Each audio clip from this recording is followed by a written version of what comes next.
đưa em về, về quê hương yêu dấu. Anh xin đưa em về, về quê hương tuyệt trần. Đèn trăng treo tuốt trên cao, ánh sao như muôn ngọn nến lập lòe đom đóm hoa đăng, rước dâu em đi vào làng.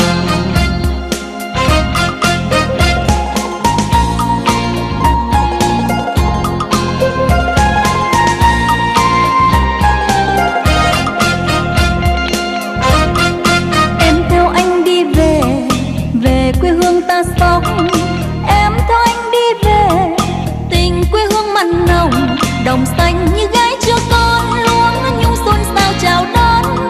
Bầy chim nghe sĩ ca vang, thấy em đua nhau hoa đàn.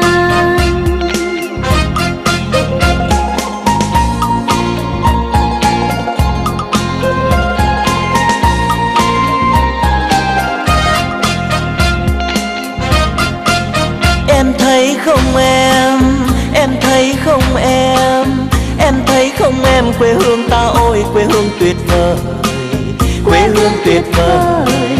Gió mát trăng thanh, ôi gió mát trăng thanh, duyên tình ta như sóng du con thuyền tình.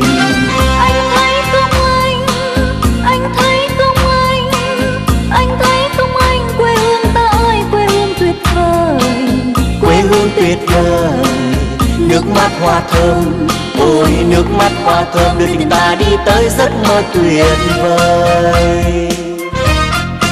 Em theo anh đi về, về quê hương ta đó. em theo anh đi về, về quê hương đậm đà. Đường tre che mát đôi ta, có con chim sâu chỉ lối, vườn cao thơm ngát hương hoa, hỡi em theo anh vào nhà.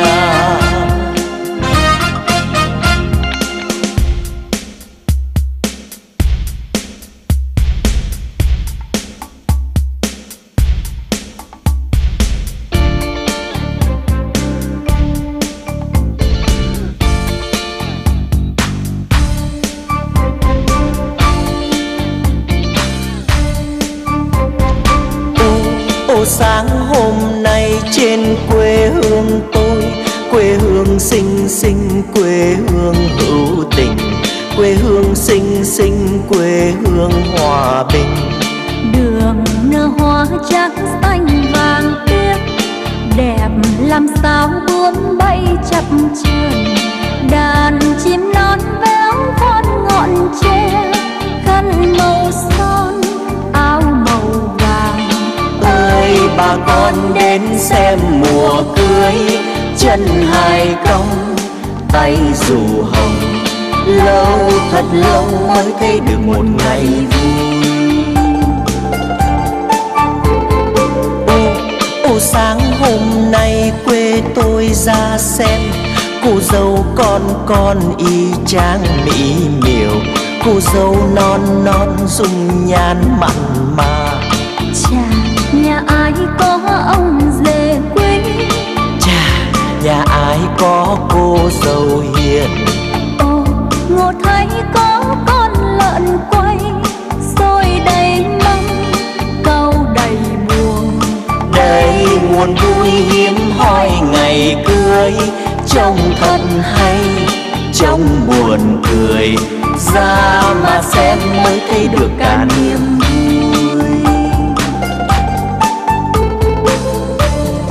Anh ơi người tình tôi ơi, anh ơi xem người ta họ cưới nhau rồi.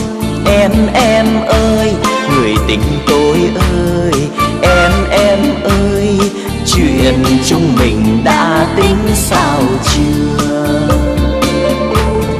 Anh ơi người tình tôi ơi, anh ơi xem người ta họ cưới nhau rồi. Em ơi người tình tôi ơi, em ơi chuyện chúng mình cũng tính đi thôi. Chuyện chúng mình cũng tính đi thôi. Chuyện chúng mình cũng tính đi